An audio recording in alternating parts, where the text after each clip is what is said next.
ने पुलकित आर्य और उसके साथियों को उम्र कैद की सजा तो सुना दी, लेकिन एक ऐसा सवाल जो उस दिन भी चीख रहा था और आज भी गूंज रहा है, कौन था वो वीआईपी जिसके लिए अंकिता पर दबाव बनाया गया, वो वीआईपी जिसे एक्स्ट्रा सर्विस देने के लिए पुलकित आर्य ने एक बेटी की बलि चढ़ा दी।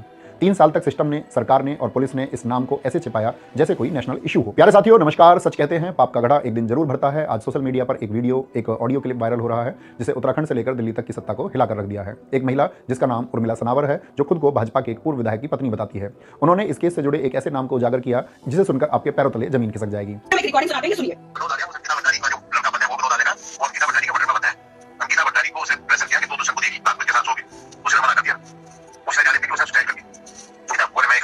वो होटल में स्टार के नाम जान गए थे घूमने। हां, वही था जहां वो टाइगर फाइटर में दिखाया था टोटे और कितना बता रही थी उसमें। और वो पार्टी छोड़ने की किसी भी कीमत पर दुष्यंत गौतम को, अगर दुष्यंत गौतम को अभी पार्टी ये कहती थी कि बल्ला झाड़ी थी तो पार्टी के जाती भारतीय जनता पार्टी का दो लोगों के नाम है इसमें। मैं फिर बता रहा हूं, एक दुष्यंत गौतम और एक अजय कुमार। आज के इस वीडियो में हम उस वायरल ऑडियो क्लिप और वीडियो का पूरा विश्लेषण करेंगे।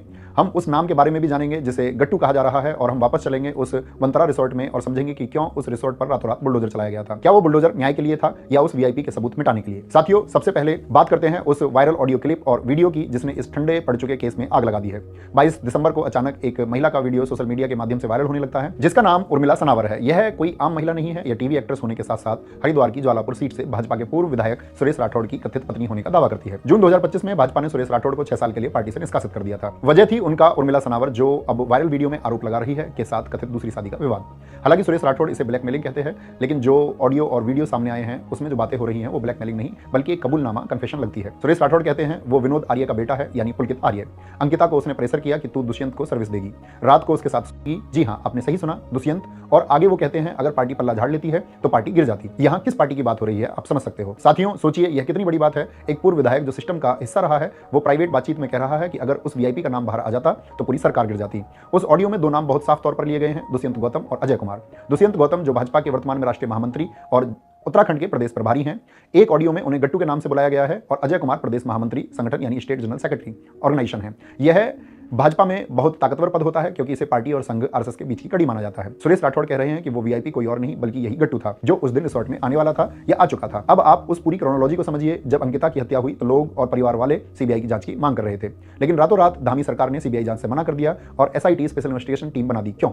इस वायरल ऑडियो में इसका भी जवाब है। राठौड़ कह रहे हैं अरे भैया, सीबीआई है, पार्टी बचा लेती है, सीबीआई क्या करेगी, महामंत्री है वो। पार्टी बचा लेती है, सीबीआई क्या करेगी, महामंत्री है वो। मुख्यमंत्री ने बचा रखा ना उसको। मुख्यमंत्री ने बचा रखा है उसको, यह लाइन मुख्यमंत्री ने बचा रखा है उसको, यह लाइन साबित करती है कि अंकिता भंडारी को न्याय न मिलना, पुलिस की ढिलाई और सबूतों का मिटना, यह सब कोई गलती नहीं थी, यह एक साजिश थी, एक बड़े नेता को बचाने की साजिश। उर्मिला सनावर ने तो यहां तक दावा किया है कि पुलिस अब उसे हंट कर रही है, उसे डरा रही है क्योंकि उसने वो राज खोल दिया है जो 3 साल से दफन था।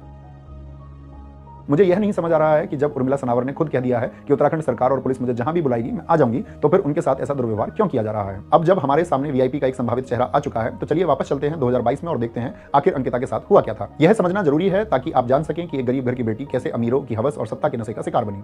अंकिता भंडारी पौड़ी गढ़वाल के डोब श्रीकोट गांव की एक सीधी सादी लड़की। पिता वीरेंद्र सिंह भंडारी एक गरीब सिक्योरिटी गार्ड थे जिन्होंने तंगहाली में भी बेटी को पढ़ाया। अंकिता के सपने बड़े थे, लेकिन कोरोना में पिता की नौकरी छूटने और कॉलेज फीस ना भर पाने के कारण उसे अपना होटल मैनेजमेंट का कोर्स बीच में ही छोड़ना पड़ा। सोचिए, उस मजबूरी को फीस ना जमा कर पाने के कारण किसी के सपने अधूरे रह गए। जब चारों तरफ अंधेरा था तब कहानी में एक नए किरदार की एंट्री होती है, पुष्पदीप। जम्मू का रहने वाला पुष्पदीप, जो सितंबर 2021 में इंस्टाग्राम के जरिए अंकिता की जिंदगी में आया था। कहने को यह सोशल मीडिया की दोस्ती थी, लेकिन वक्त के साथ यह भरोसा इतना गहरा हो गया कि अंकिता ने अपने परिवार की तंगी और अपनी मजबूरी को सबसे पहले उसी से साझा किया। उसने कहा, पुष्प, मुझे किसी भी हाल में एक नौकरी चाहिए। अंकिता की मदद करने के लिए पुष्पदीप ने इंटरनेट पर नौकरी ढूंढनी शुरू की और तभी उसकी नजर एक विज्ञापन पर टिकी। यह विज्ञापन वंतरा रिसोर्ट का था जो एक रिसेप्शनिस्ट की जॉब के लिए था। साथियों, यहां गौर कीजिएगा, शैतान अक्सर लुभावने चेहरे के पीछे छुपकर आता है। उस विज्ञापन में नौकरी के साथ एक बहुत ही अजीब सी शर्त जुड़ी थी। यह नौकरी केवल उन लड़कियों के लिए है जो रिसोर्ट के अंदर ही रहने को तैयार हो। सोचिए, यह लाइन खतरे की कितनी बड़ी घंटी थी, लेकिन अंकिता की मासूमियत और पुष्पदीप के भोलेपन ने इसे नजरअंदाज कर दिया। उन्हें लगा कि रिसोर्ट ऋषिकेश के शहरी इलाकों से दूर जंगल के बीचों बीच सुनसान इलाके में है, इसलिए शायद मालिक सुरक्षा के लिहाज से या काम की वजह से उन्हें वहां रुकने को कह रहा है। लेकिन उन्हें क्या पता था कि यह कोई शर्त नहीं बल्कि पुलकित आर्य का बिछाया हुआ एक हनी ट्रैप था। वह एक एम्प्लॉय नहीं बल्कि एक शिकार ढूंढ रहा था। पुष्पदीप ने ही पुलकित आर्य मालिक से बात की। फोन पर ही अंकिता का इंटरव्यू हुआ और 28 अगस्त 2022 की तारीख को अंकिता की किस्मत का फैसला हो गया और 10,000 रुपए पर मंथ की सैलरी के साथ उसकी नौकरी पक्की हो गई। 1 सितंबर को अंकिता के पिता उसे छोड़ने रिसोर्ट गए। जब अंकिता अपना बैग लेकर उस रिसोर्ट की दहलीज पर पहुंची तो उसे लगा कि उसके अच्छे दिन शुरू होने वाले हैं, लेकिन उसे अंदाजा भी नहीं था कि जिसे वो अपनी रोजी रोटी का जरिया समझ रही है, असल में वह उसकी जिंदगी का आखिरी पड़ाव साबित होने वाला है। क्यों? क्योंकि वह रिसोर्ट अयासी का अड्डा था। अब मैं आपको पुलिस की फाइलों और चार्जशीट के उन पन्नों पर ले चलता हूं जहां गवाहों के बयान दर्ज हैं। ये वो लोग हैं जिन्होंने उस रिसोर्ट के अंदर अंकिता के मौत से पहले की घटनाओं को देखा था। शुरुआत होती है अंकिता के रिसोर्ट पहुंचने की पहली ही रात से, यानी 1 सितंबर से। अभी नौकरी की स्याही सूखी भी नहीं थी कि एक शराबी गेस्ट ने अंकिता को जबरन गले लगाने की कोशिश की। अंकिता सहम गई, उसने विरोध किया और यह बात तुरंत रिसोर्ट के मालिक पुलकित आर्य को बताया। पुलकित आर्य ने इस बात को यह कहकर टाल देता है कि गेस्ट नशे में था, शायद इसलिए गलती हो गई हो। अंकिता ने यह बात फोन पर अपने दोस्त पुष्पदीप को भी बताई, लेकिन यह तो बस शुरुआत थी। 10 सितंबर आते आते पुलकित का असली चेहरा सामने आने लगा। दरअसल एक रात रिसोर्ट मालिक पुलकित आर्य, मैनेजर सौरभ भास्कर और स्टाफ मेंबर अंकित गुप्ता अंकिता के साथ छेड़छाड़ करते हैं और उसके कमरे में बैठकर शराब पीते हैं। अंकिता ने रोते हुए पुष्प को फोन किया, लेकिन जब पुलकित को भनक लगी तो उसने अंकिता का फोन छीन लिया। उसने अंकिता को बाहरी दुनिया से काटने की कोशिश की। स्टाफ की गवाही देखिए। रिसोर्ट में आयुष नाम का एक इलेक्ट्रीशियन था। अंकिता ने उसे मैसेज भेजा था जो आज भी रोंगटे खड़े कर देता है। उसने लिखा था, आयुष ये लोग बहुत गंदे हैं, हवस के पुजारी हैं, मुझे यहाँ काम नहीं करना, मेरे लिए कोई जॉब हो तो बताओ। उसने साफ बताया था कि पुलकित ने शराब के नशे में उसे किस करने की कोशिश की थी। इसी बीच अंकिता ने जॉब छोड़ने का पूरा मन बना लिया था और फिर आया वो गेम चेंजिंग मैसेज 17 सितंबर को। अंकिता ने पुष्प को बताया कि अब पानी सिर से ऊपर जा चुका है। उसने लिखा, अंकित गुप्ता मेरे पास आया था, वो कह रहा है कि मंडे को एक वीआईपी गेस्ट आ रहा है, तुम्हें उसे एक्स्ट्रा सर्विस देनी होगी। अंकिता का जवाब एक तमाचा था उन अमीरों के मुंह पर। उसने लिखा, मैं गरीब हूं तो क्या 10,000 रुपए में बिक जाऊंगी। साथियों थोड़ा ध्यान से समझिए। अंकिता ने मैसेज में लिखा, मंडे को गेस्ट आएगा और संडे 18 सितंबर की रात को उसे रास्ते से हटा दिया गया क्योंकि उसने उस वीआईपी की सेवा करने से मना कर दिया था। अब सवाल वही है, आज वायरल हो रहे वीडियो में जिस गट्टू या दुष्यंत गौतम का नाम उछाला जा रहा है, क्या वो सोमवार को आने वाला वही वीआईपी था? यह जांच का विषय है। हालांकि ऑडियो क्लिप में तो साफ साफ गट्टू यानी दुष्यंत गौतम का नाम लिया जा रहा है। अब हम चलते हैं उस काली शाम पर जब अंकिता की जिंदगी का फैसला हुआ।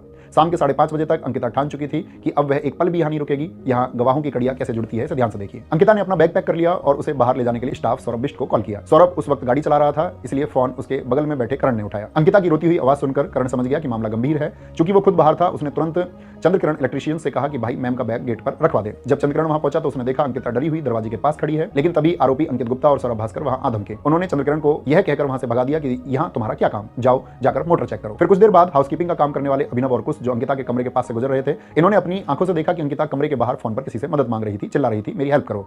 लेकिन तभी पुलकित आर्य वहां आया, उसने अंकिता का फोन छीन लिया और उसका हाथ पकड़कर जबरदस्ती कमरे में ले गया। अभिनव ने पुलिस को बताया कि उस वक्त अंकित गुप्ता अजीब हरकतें कर रहा था, वो शायद नशे में था और वहां नाच रहा था। शाम के करीब 8 बजे अंकिता ने पुष्प को कॉल किया और बताया, पुलकित ने मेरे साथ बदतमीजी की है, मेरा मुंह दबाया है, पर पुष्प से ज्यादा बातें ना कर पाई। यहाँ एक बड़ा सवाल आता है, इतनी बदतमीजी के बाद अंकिता उनके साथ बाहर घूमकर जाने को तैयार क्यों हुई? पुलिस की जांच बताती है कि जब पुलकित को लगा कि अंकिता अब चुप नहीं बैठेगी तो उसने गुड बॉय बनने का नाटक किया। उसने माफी मांगी और कहा, ठीक है तुम नौकरी छोड़ देना, लेकिन अभी बहुत गुस्से में हो, चलो हम ऋषिकेश तक ड्राइव पर चलते हैं, कुछ खाएंगे, तुम्हारा मूड फ्रेश हो जाएगा और हम बात कर लेंगे। अंकिता शायद उस बंद कमरे के डर से भागना चाहती थी। उसे लगा कि बाहर सार्वजनिक जगह पर वो सुरक्षित होगी, इसलिए वो उनके साथ बाइक पर बैठकर घूमने चली गई। सीसीटीवी फुटेज और जांच से पता चला कि करीब रात के 8:30 बजे ये लोग ऋषिकेश एम्स के पास पहुंचे। वहां उन्होंने एक दुकान पर कुछ खाया पिया। यह बात इसलिए अहम है क्योंकि अंकिता की पोस्टमार्टम रिपोर्ट में उसके पेट में अधपचा खाना मिला था। इसका मतलब है कि नहर में गिरने से ठीक पहले वो जिंदा थी और उसने खाना खाया था। फिर वापस लौटते हुए करीब रात के 9 बजे चीला बैराज चेक पोस्ट को पार करके वे सभी चीला नहर के किनारे एक सुनसान जगह पर बाइक को रोकते हैं और अंकिता के साथ मारपीट करके उस 19 साल की जान को ठंडे पानी में धक्का दे देते हैं। वो डूबती रही और वो तीनों वहां से वापस रिसोर्ट आ गए। आकर क्या किया? आकर उन्होंने एक सेफ मनवीर द्वारा बनाए गए मलाई कोफ्ता और चिकन को खाया। सोचिए उस वैसीपन की हद, एक लड़की को मारकर वो सुकून से खाना खा रहे थे। सेफ मनवीर ने यह भी बताया कि अंकिता मैडम को कमरे में खाना ले जाकर देने के लिए उस दिन अंकित गुप्ता खुद किचन में आया था, जबकि ऐसा नहीं होता था क्योंकि रूम में खाना वगैरह देने के लिए दूसरे स्टाफ के मेंबर थे, पर उस दिन अंकित आया था। मनवीर ने यह भी बताया कि जब सुबह सबको पता चले कि मैडम अपने कमरे में नहीं है तो सब लोग उसे ढूंढने लगे और वह खुद भी बाइक लेकर आसपास के क्षेत्रों में अंकिता को ढूंढने लगा, पर वह मिली नहीं। उसने यह भी बताया कि जब वह मैडम के कमरे में गया तो वहां पर रात में जो अंकित गुप्ता प्लेट में खाना लेकर गया था वो ऐसे ही रखा था। हत्या तो 18 सितंबर की रात को हो गई थी, लेकिन असली खेल, असली कवर अप 19 सितंबर की सुबह से शुरू हुआ।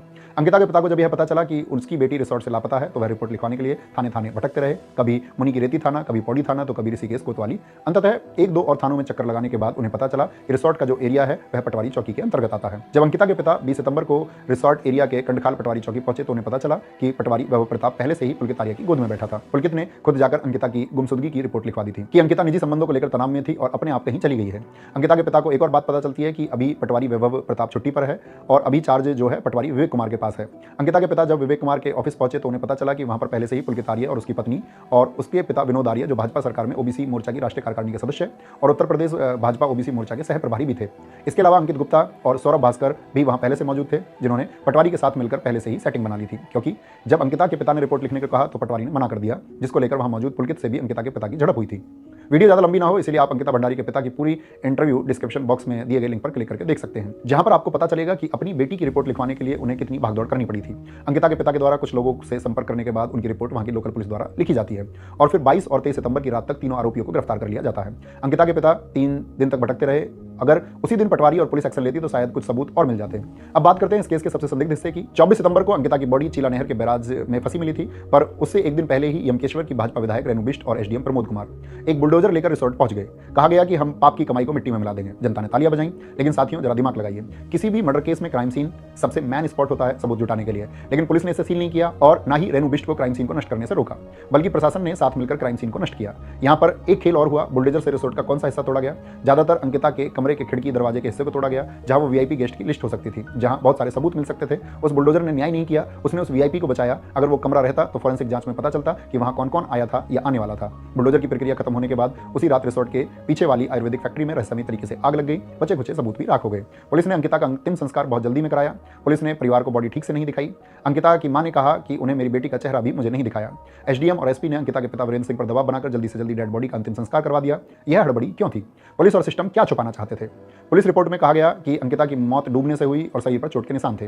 रेप की पुष्टि नहीं हुई, लेकिन डॉक्टर ने यह भी कहा रेप की संभावना से इनकार नहीं किया जा सकता। पानी में ज्यादा दिन तक बॉडी के रहने की वजह से सबूत मिट सकते हैं। अब वापस आते हैं आज के हालात पर। सुरेश राठौड़ के वायरल ऑडियो ने उस सवाल का जवाब दे दिया है जो बुलडोजर के मलबे में दब गया था। राठौड़ कह रहे हैं कि दुष्यंत गौतम वो वीआईपी था, हालांकि दुष्यंत गौतम ने इसे नकार दिया है और मानहानि का दावा करने की बात कही है। यह जांच का विषय है, लेकिन सवाल यह है कि जांच करेगा कौन? एसआईटी? जिस एसआईटी ने 3 साल तक वीआईपी का नाम नहीं खोजा, क्या वो अब सत्ताधारी पार्टी के राष्ट्रीय महामंत्री के खिलाफ जांच निष्पक्ष रूप से करेगी? धामी सरकार उस समय सीबीआई जांच से क्यों डरती रही? अगर राठौड़ का ऑडियो सच है तो डर लाजमी था, क्योंकि अगर सीबीआई आती तो तार देहरादून से जुड़ते हुए दिल्ली तक पहुंचते, पार्टी गिर जाती। यही तो कहा गया ऑडियो में। तो क्या अब सीबीआई जांच के लिए मौजूदा सरकार टीम गठित करेगी? देखिए, राजनीति अपनी जगह है, लेकिन एक समाज के तौर पर हम कहां जा रहे हैं? यह मामला सिर्फ एक पार्टी का नहीं है, यह मामला उस सामंती सोच का है जो ये समझती है कि गरीब की बेटी उपभोग की वस्तु है। अंकिता की गलती सिर्फ यह थी कि वो गरीब थी। अगर वो किसी बड़े अफसर या नेता की बेटी होती तो क्या पुलकित आर्य की हिम्मत होती उसे एक्स्ट्रा सर्विस के कहने के लिए? बेटी बचाओ बेटी पढ़ाओ का नारा देने वाली सरकार के राज में उनकी ही पार्टी के नेता का बेटा उनकी ही पार्टी के संगठन मंत्री के लिए एक बेटी का सौदा कर रहा था। यह कैसा विरोधाभास है? 30 मई 2025 को जज रीना नेगी ने पुलकित, सौरभ और अंकित को उम्र कैद दी, लेकिन परिवार फांसी मांग रहा था और वो आरोपी जो जेल जाते वक्त हंस रहे थे। वीडियो में देखिए सौरभ भास्कर कैसे मुस्कुरा रहा है और हाथ मिला रहा है जैसे कोई गुनाह नहीं किया है इसने। वो मुस्कुराहट बता रही है कि उन्हें भरोसा है सिस्टम हमारा है, आज हम जेल में हैं, कल पैरोल पर बाहर आ जाएंगे। अंकिता भंडारी आज हमारे बीच नहीं है, उसका शरीर जला दिया गया, उसके कमरे पर बुलडोजर चला दिया गया और उसकी फाइल बंद करने की कोशिश की गई।